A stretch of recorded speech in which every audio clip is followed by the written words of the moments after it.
Olá, pessoal! Estou aqui com um grande amigo que vai dar várias dicas para a gente sobre liderança. Ricardo Bezerra, boa tarde. Boa tarde, Kalina. Boa tarde, telespectadores. Um prazer estar mais uma vez aqui, gente pelo caminho, né? Um prazer realmente. E hoje, por um motivo muito especial, porque o Ricardo Bezerra está lançando amanhã esse livro, lá no Carpedinho às 19 horas, vocês estão convidados. Esse livro sobre liderança. Várias lições aí que ele tem a nos ensinar com a passagem, né, Ricardo, sua pelo Haiti, Missão de Paz, pelo Brasil. Então, Missão Haiti, 7 lições de liderança. E eu estou super curiosa, o meu eu vou ganhar só amanhã, né? Então. Mas, Ricardo, vamos lá. Fala pra gente qual mensagem que esse livro traz pra gente. O que esse livro transmite para quem está tão ávido assim por essa questão de liderança? Bom, Kalina, primeiro dizer da minha experiência, né? Então, eu tive a oportunidade de, por 7 meses, estar no Haiti. Eu fui comandante do contingente brasileiro, no final de 2015 até junho de 2016. E lá realmente foi uma experiência muito intensa, situações assim de tensão, situações difíceis, algumas crises, coisa normal de uma missão de paz, né? Sim. E lá a gente pôde vivenciar muitos momentos onde foi necessário influenciar comportamentos, obter bons resultados. Então esse livro, na verdade, ele retrata, né, todo esse período e ele traz uma mensagem muito importante, que eu considero até muito importante para o telespectador, porque existe um certo mito de que o líder é alguém carismático, alguém que tem quase que uma mágica, né, que nasce iluminado. E, na verdade, esse livro mostra, né, de certa forma até ensina, que o líder é uma pessoa, na verdade, construída, né? A gente pode se construir. Se a gente tiver uma boa orientação, souber por onde, o que buscar, como buscar, a gente se constrói. E a proposta desse livro é mostrar que uma pessoa normal, né, se ela se trabalhar, ela consegue conduzir pessoas, mesmo em situações difíceis, a alcançar desafios assim, até que normalmente a gente imagina que não conseguiria. Realmente existe um mito, né, em torno dessa coisa da liderança. Parece que a pessoa recebeu um dom, né, e chegou aqui e fala, eu vou ser um líder. Essa coisa do carisma, né? Então, eu imagino que talvez esse seja um dos motivadores para você escrever esse livro. Exatamente. O livro ele mostra a construção. É interessante que quando você chega no final do livro, que você vê os resultados, porque é muito interessante que apresenta os resultados, né? Até comentar que tem umas pesquisas que o Exército fez oficialmente, né, que a gente coloca ali no final, e aquele resultado mostra que é possível construir. A gente trabalhar desde a preparação, antes de sair para a missão, e trabalhar o tempo todo durante a missão e se construir um resultado. Que o resultado nada mais é do que você alinhar uma satisfação elevada dos funcionários, dos empregados, no caso aí da tropa, a um desempenho também elevado. É esse alinhamento das duas coisas que é o X da questão, que se alguém realmente soubesse conduzir, souber conduzir o grupo, consegue alcançar. E o livro se propõe a ensinar isso aí. Legal. Ou pelo menos dar fortes dicas sobre isso aí. Só que baseado em um fato real, é um estudo de caso. Sim. Ele não é um livro de teoria, um livro abstrato. Pelo contrário, não tem nada de abstrato e não tem nada de teoria. Você vai seguindo passo a passo e você vai enxergando a construção de um processo de liderança numa situação difícil, numa situação de crise. Muito legal, ou seja, ele nasce de uma situação real, de um case, né? Exatamente, ele é um case. Legal. Esse livro é a materialização de um case de liderança. Então, onde o leitor ele vai chegar no final e vai dizer, tinha que ter esse resultado bom mesmo. Legal. Do jeito que foi construído, tinha que ter chegado a esse resultado. O próprio leitor vai dizer, era óbvio que tinha que chegar nesse resultado. Legal. Então essa que é a grande, vamos dizer assim, é o grande presente para o leitor, a grande contribuição para o leitor. Estou curiosa. Então fala pra gente, Ricardo, quais os principais ensinamentos que esse livro traz pra gente? Então, eu queria só fazer um comentário um pouco antes, Kalina. Esse livro ele surge, que é também importante dizer da ideia, né? O que acontece? Durante o período que o Exército o Exército não, né? As Forças Armadas Brasileiras permaneceram no Haiti, que foi durante 13 anos, de 2004 até 2017. Esse período desses 13 anos, o Exército sempre mandava uma equipe de psicólogos fazer uma dinâmica, uma avaliação de relacionamentos lá. E media tudo, todos os aspectos. Eles chamavam de motivadores, o que realmente impulsionava a tropa, e estressores. Né? E Uma nisso, pesquisa de clima. era uma pesquisa de clima bem profunda. Ficavam lá em torno de uma semana, 10 dias, fazendo pesquisa anônima, selecionavam pessoas, uma amostra. No meu contingente, a amostra foi em torno de 166 pessoas, uma amostra até significativa, né? O contingente, o batalhão tinha 850, então uma amostra significativa.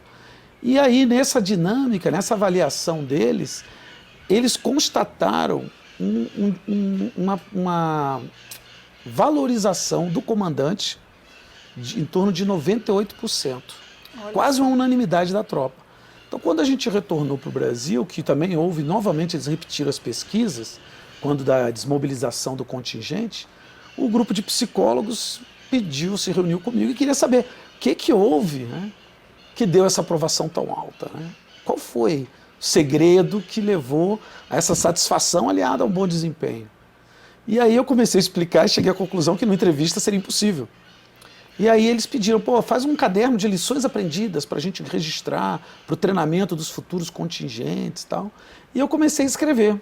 E aí eu percebi que aí estava passando uma oportunidade de ir além de uma lição de lições aprendidas, de realmente deixar um legado não só dentro do ambiente militar, porque, na verdade, a relação de liderança ela está em todos os lugares, está em casa, na família, ela está no trabalho, né? Ela está numa relação de amizades.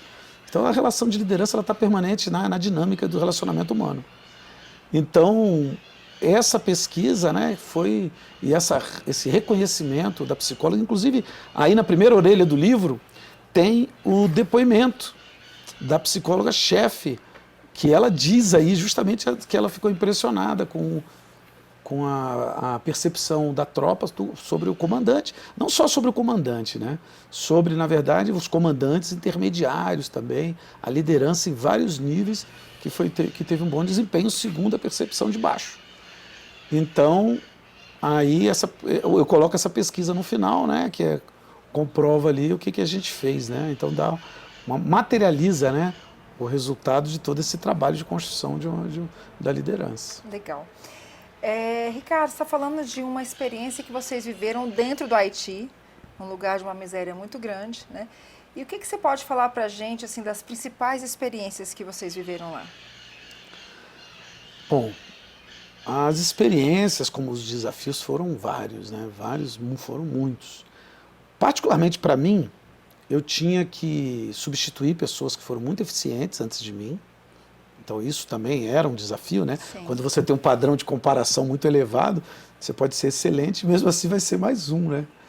Outro ponto que eu queria era trazer todo mundo vivo, né? E, se possível até inteiro, sem levar um tiro, né?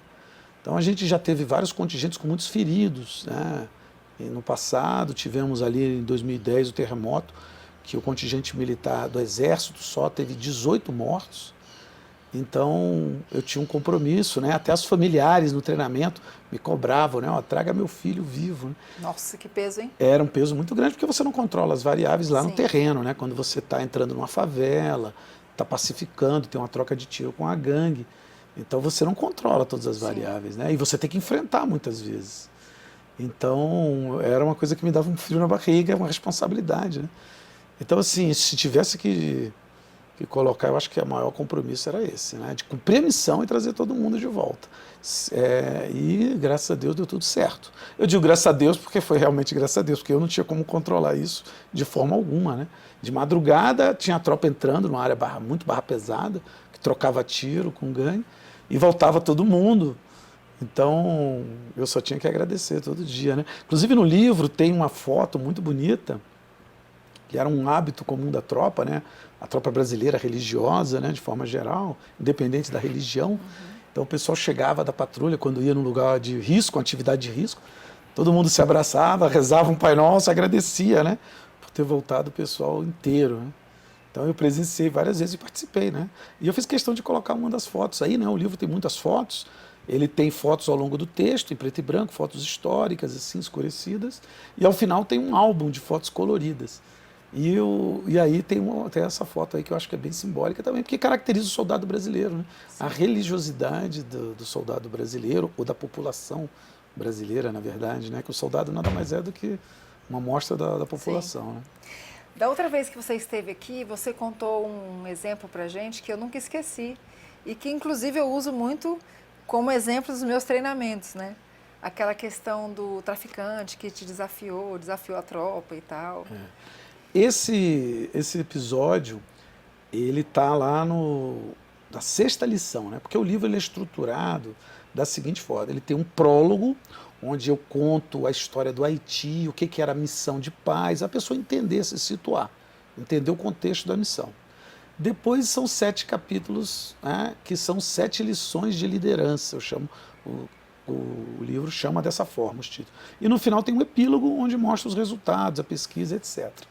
Então lá na sexta lição, que um dos itens o título é o poder do exemplo, né? E aí eu narro esse episódio e alguns outros que exigiram do comandante uma situação mais extrema, né? De se expor ao risco. Porque, na verdade, toda organização, toda corporação, toda empresa, ele tem os seus valores.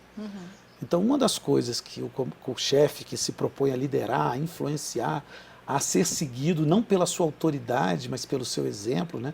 Pela sua influência positiva, uma das coisas, um dos segredos, né, sem dúvida, é ele identificar os valores daquele grupo e dar o exemplo daqueles valores. No caso nosso, o grupo valorizava muito a coragem frente ao perigo. Isso faz parte do nosso trabalho de soldado.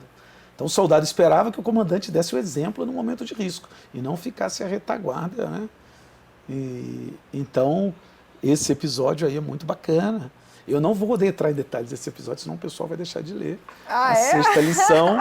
E é um episódio, mas são 3 episódios que eu coloco aí para destacar o papel do comandante. E em alguns momentos a gente tem que se expor. Não existe como a gente liderar nessa circunstância, ou até em outras circunstâncias. Eu digo até, sei lá, numa empresa que trabalha com vendas, por exemplo. E na hora crítica, o chefe, o comandante, sei lá, o líder, né, que se propõe a liderar, ele vai ter que chegar e assumir o risco e dar o exemplo. E conduzir todo mundo para o sucesso. E será devidamente reconhecido, né, se ele realmente for capaz de liderar o grupo. Você está querendo dizer, só para ficar claro para o nosso público, é que dar o exemplo, fazer a liderança pelo exemplo eu vou na frente e faço, e mostro para os meus liderados como faz, independente do risco, independente da situação. Eu estou ali na frente com a minha cara tapa. É assim, se alguém tem que fazer, eu posso fazer. Eu, líder. Eu, líder, posso fazer. Mesmo você sendo comandante então, da tropa. Aí o que eu avaliava? Eu avaliava os momentos críticos, os valores que estavam em jogo. Então, por exemplo, quando não era um grande valor, as lideranças intermediárias, você também não vai ficar se expondo o tempo todo. Então, as lideranças também, você tem que dar espaço para as lideranças intermediárias fazerem o seu trabalho, né? Mas quando a situação era crítica, que envolvia o conjunto como um todo do grupo, aí era hora de dar a cara a tapa, e hora do show. E aí tem que controlar as emoções, né? Tem que ter foco, tem que se organizar e dar o exemplo. Então eu tive algumas oportunidades. Na verdade, como profissional, né, de conduzir grupos, né, e muita gente aí conduz grupos e às vezes não se qualifica, né? Isso que é interessante. Mas o Exército qualifica muito bem a gente, desde a academia militar e os cursos que nós vamos fazendo ao longo da nossa carreira, né? Afinal de contas foram 37 anos dentro do Exército, né, conduzindo grupos. Então a gente é qualificado muitas vezes, né, ao longo desse período. E aí a gente sabe qual é a hora que você olha e diz: agora está na hora de botar a cara a tapa. Eu lembro num episódio, vou contar um episódio que me marcou, até isso não está escrito, esse fato não está escrito. Poderia estar, mas a gente tem que selecionar todos os episódios, né? Tem um episódio que está escrito aí, que foi o batismo de fogo, quando eu tive a oportunidade de entrar com um grupo num beco e receber 3 disparos na minha direção. E eu voltei para o meu container, né, à noite para dormir. Depois que a adrenalina se descarrega, você começa a tremer um pouco. Né? Isso é o seu comportamento normal. E eu ficava lembrando que a minha filha, quando eu embarquei, né, eu comentei, também no livro eu comento, que eu sou divorciado, que eu criei minhas filhas sozinho durante os últimos 10 anos, né, 9 anos na verdade, e elas ficaram comigo, né? Então quando eu fui embarcar para o Haiti, que elas ficaram sozinhas, duas aqui, né, eram uma 17, outra 19 anos, a de 17 falou para mim, pai, você não pode morrer, você é tudo que nós temos. Caracas. E depois que teve o membro da gangue deu 3 tiros na direção do nosso grupo, né? Não foi na minha, do nosso grupo, um grupo de 10 pessoas que eu fazia parte. E eu voltei para o container, né? E eu fiquei com aquela frase da minha filha ecoando na minha cabeça. Nossa. Dizendo, pai, você não pode morrer. Mas é um dilema que a gente que a gente tem, né? Porque a atividade militar ela exigia aquilo. Sim. Né? Eu imagino, porque na verdade a liderança ela não é uma propriedade da atividade militar, de forma alguma. A liderança ela vai estar na empresa, nos grupos, como eu já mencionei, na família e tudo mais. Então, o exemplo, o risco, de certa forma, não necessariamente o risco de vida, sim, mas o risco de um negócio, o risco de uma aposta no negócio, né? De avançar ou não avançar. Uhum. Isso acontece todo dia nas empresas pequenas, todos médias e grandes. Então, esse tipo de comportamento é que o líder preparado sabe e se conduz. Na verdade, não é que ele saiba, não, porque ele erra de vez em quando, sim, e se ferra de vez em quando. Sim. Mas ele, conforme a experiência, né, e a sua qualificação, ele tende a acertar muito mais do que errar. E o grupo acredita nele. E quando ele erra, ele assume que errou, né, bate, tira a poeira, dá a volta por cima, né? E vida que segue. E a vida segue, porque ninguém é perfeito, né? Então, até nesse livro eu conto também, né, alguma coisa.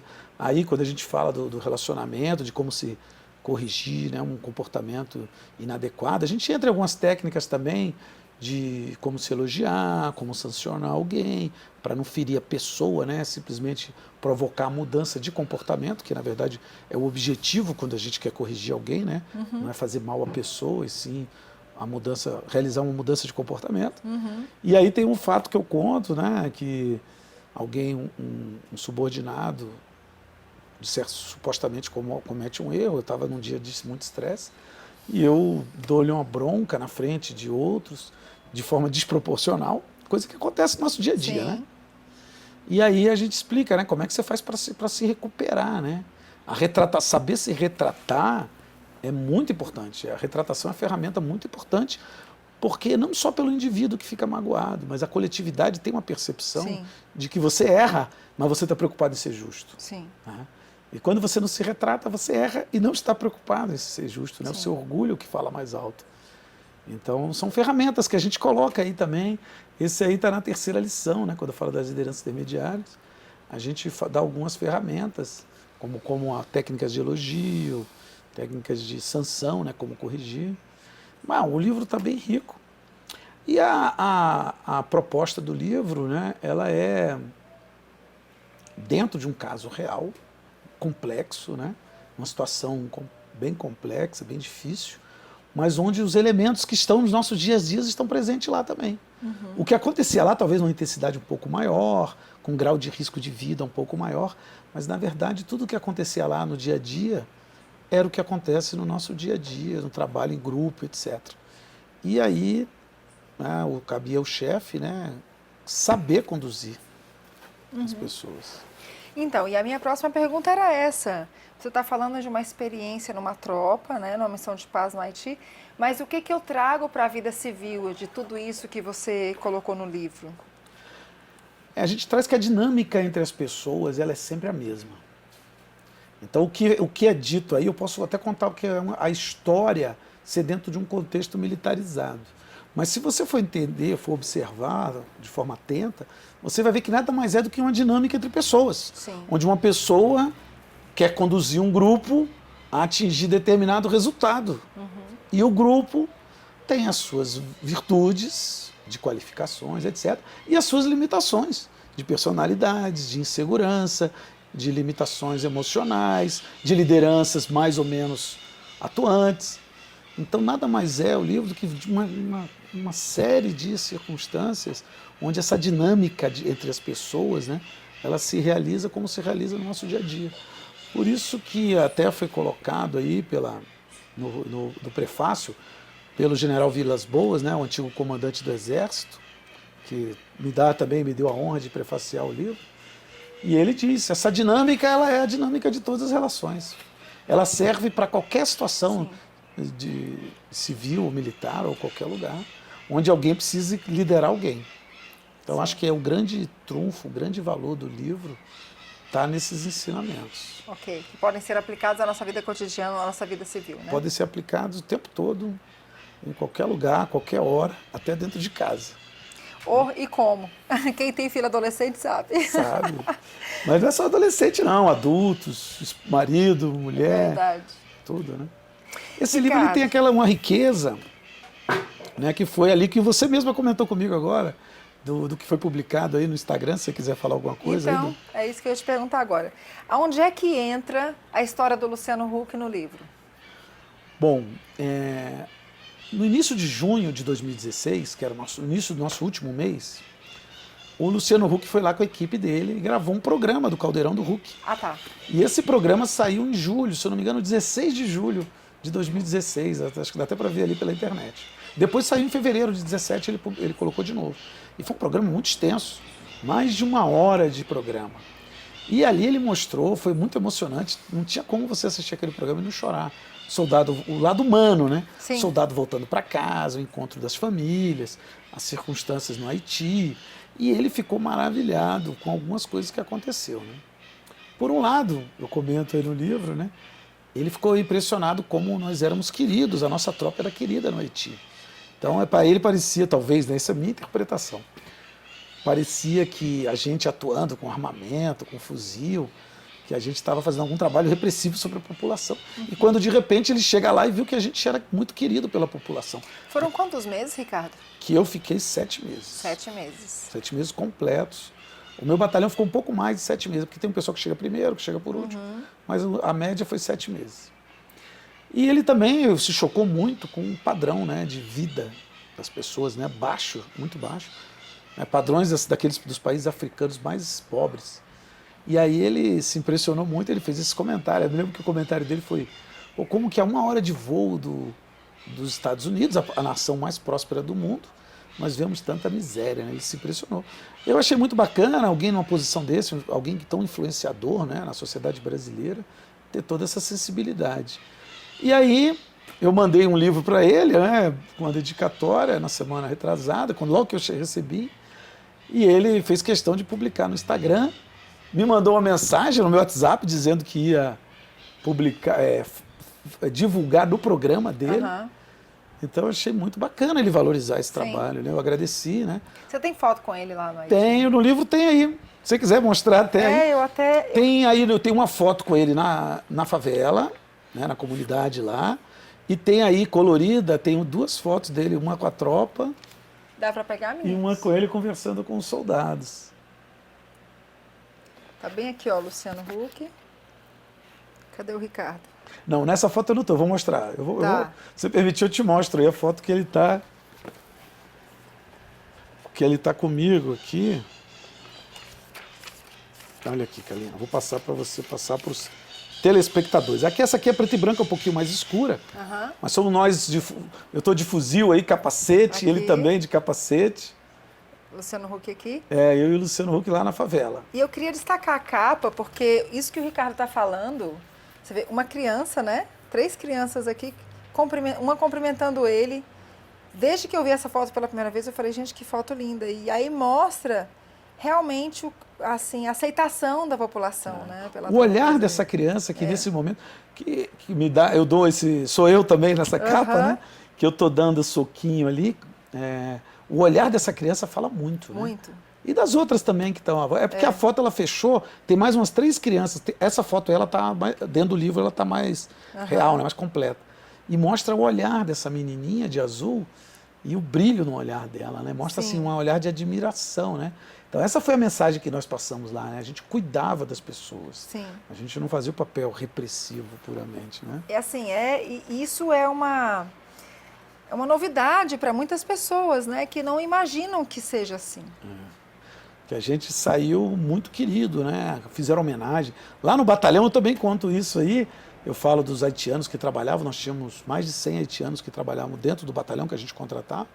E quando nós fomos embora, tinha o chefe deles, né? Aí eles fizeram uma homenagem, cantaram, fizeram uma música em crioulo, né? Que é o idioma deles, e cantaram.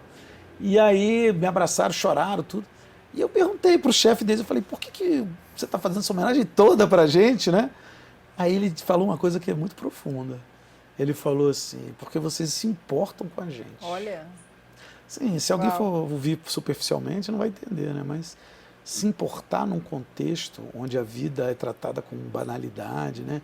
Onde a pessoa pisa num prego e morre, não tem tratamento nenhum, tem casos aí, eu conto casos aí de abandono, que são realmente chocantes.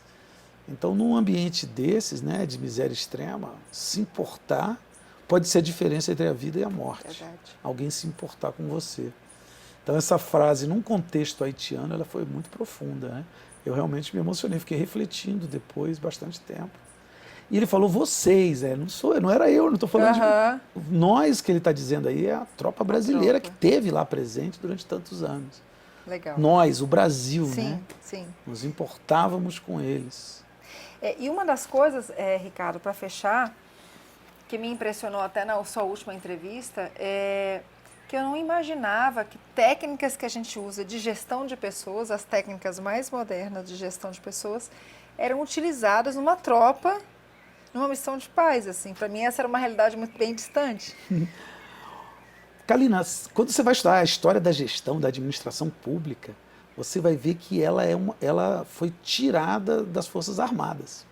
Sim. Então, por exemplo, no século passado, na metade do século passado, todas as técnicas de gestão eram copiadas das Forças Armadas. As Forças Armadas sempre foram um elemento de ponta nessa questão. É lógico que hoje surgiram muitas ferramentas, então muita coisa foi customizada, né? Então, assim, não se enquadra mais como era antigamente. Mas, assim, como nosso produto principal é gente, não é a arma, como algumas pessoas desavisadas podem pensar. Particularmente nós, que éramos uma tropa de infantaria, que é uma tropa onde o ser humano é o centro, né? Então, sem saber conduzir pessoas e se relacionar, a gente não é nada. Sim. Nosso material é o humano, o ser humano. Então, a gente tem que saber usar técnicas e aperfeiçoar e fazer autocrítica, né? Uma coisa que eu também coloco muito aí no livro, que é a capacidade de você fazer autocrítica e melhorar ao longo do processo. Então, aí eu explico também um processo de melhora. Então, não tem como você conduzir pessoas se você não for um humano também, né, à frente das pessoas. Nossa, isso só faz a gente ficar mais feliz de saber que não só quer dizer, a luta que a gente empreende, eu agora falando enquanto sinergia, né? Samuel, meu sócio, está ali assistindo. A luta que a gente empreende é para que esse capital humano ele seja realmente valorizado, porque eu estava, inclusive, estudando esses dias para dar, na pós-graduação que eu estou dando aula, estava dando uma matéria nova que era gestão empresarial, gestão estratégica empresarial. E um dos autores estava colocando que o capital humano que trouxe a empresa até aqui pode não ser o capital humano que vai levá-la adiante aos objetivos corporativos, né, e tal. E a importância dessa capacitação, e não só técnica, e principalmente não só técnica, mas principalmente tudo isso que a gente está falando aqui.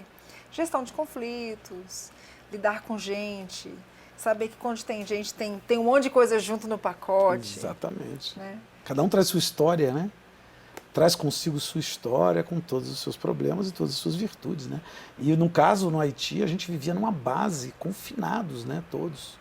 Então, 850 pessoas confinadas numa base, com uma série de restrições que a disciplina militar impõe, com armamento, com tudo mais.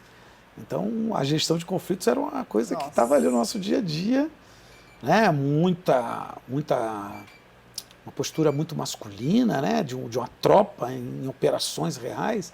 Então, tudo isso aí gerava um ambiente que deveria ser conduzido. Sim. Né? Tinha que ser conduzido para poder ter sinergia, né? Até usando o termo, ter sinergia dos resultados, né? Pegar toda essa energia e canalizar na mesma direção, né? E todo mundo produzir mais do que cada um produz em partes, né? Então, esse capital humano, isso é uma arte, né? Sim. Então, eu até digo que a liderança não é uma ciência, né? Embora você estude, né? Possa até medir certas coisas, mas na verdade é uma arte, porque ela é uma interação com a realidade. A realidade ela é dinâmica. Sim. Você não controla as variáveis, então você tem que ter uma capacidade, uma plasticidade, né? Se adaptar ao contexto e às pessoas o tempo todo. Se o contexto muda, aquela forma já não serve Já não mais. serve. Se a pessoa muda, aquela forma também já não serve mais. Se a capacidade de se comunicar muda, se eu estou falando pessoalmente e eu não consigo mais falar pessoalmente, também a dinâmica já mudou. Sim. Mesmo que seja o mesmo contexto, as mesmas pessoas. Então, esses elementos que são o líder, liderado, comunicação e o contexto, né, o ambiente, eles são variáveis que vão interagindo de forma dinâmica o tempo todo.